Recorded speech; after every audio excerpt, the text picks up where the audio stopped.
Alright, welcome to this training on the project plans or the project proposals, whichever one you want to call it.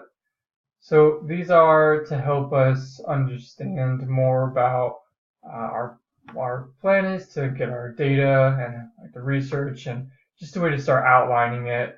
It's also to help us stay focused over the course of the semester, the whole project for 14 weeks.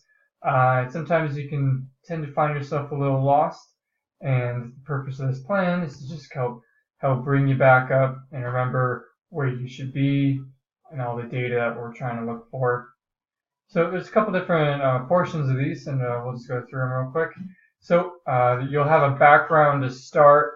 This is for yourself and the team's benefit if you were to deliver this paper to your client, to have them overlook your plan as an example, and see if there's anything they want to add or change. You would remove the background portion because it's their company. You know, they don't need to know anything more about their company's background. It's just to help you understand your client more. This was for a auto company that was looking to open a storage unit. That's what this one's about. Then you have an objective and the scope. The objective is a more overarching look at what your project's trying to do. So this one was to understand the self-storage market of Idaho Falls and the surrounding areas.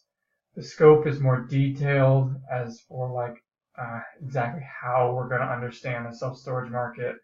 So in this case, the scope was to perform a feasibility study, discover if a new self-storage location would be profitable. Additionally, to know what size units to build, how many the area would support, relevant market information. So those are the two base points that explain what the project is that you're doing. So when you're in your project, you'll all have a scope, as well as usually sometimes an objective, not always, but it just kind of depends on the client writes it. The research plan is a breakdown of how we're going to achieve the scope. We don't want to just start running around and looking for stuff because we're just going to get lost and we're not going to get anything very productive out of that. So instead, we kind of want to put a plan together. It is completely subject to change. You'll find that certain approaches don't work. Some will work really well. You'll think of something happening this semester. So these are not set in stone by any means. Don't think that. This is just, again, outline and something to start working off of. So with your research plan, just break it down by bullet points. Nothing too fancy, not a lot of detail. Like I said, just an outline.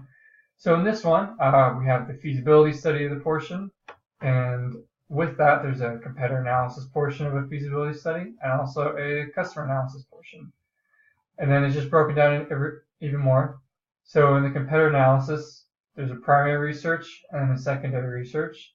So if you remember, that the primary research is stuff that your team is getting that has never been done before, such as like phone calls or an email survey. You can't Google this information. Secondary research is like government sites or scientific journals. This one's not really scientific, but you may get one like that. That's your project. Secondary research you can, in some ways, Google. Some of the stuff's a little harder to look up, but one way or another, the data's already been collected. You're just consolidating it. So we just keep going down. We have a customer analysis. We also have an industry analysis. If you remember, that was in our scope. So we're going to make sure to cover all those. So now in industry analysis, we have a secondary research. We want to know the costs, the industry growth, barriers to entry, regulations, revenue volatility, how stable is it. And then we break those down even further into all the different things we want to look in. For this project, we ended up using about 95% of our plan. And then we have a data analysis portion with an Excel sheet that we built. That's just an outline to remind us that that's something we want to accomplish. And then last little bits is just a deliverable, just telling the client kind of what they'll be able to receive at the end. And then there's a contact information. Obviously, you have your email addresses and phone numbers. And then you have a bibliography if you sourced any information. And that's pretty much it. So just a quick recap. If you're giving this to your client, just remove the background portion and just start it like that. It's their company, they know what it is. And then we're just going over the objective and the scope, just to sum up the project really quick in a sentence or two, and then the research plan to bullet point, break down an outline of our intended plan to do the project and how we're going to do the research.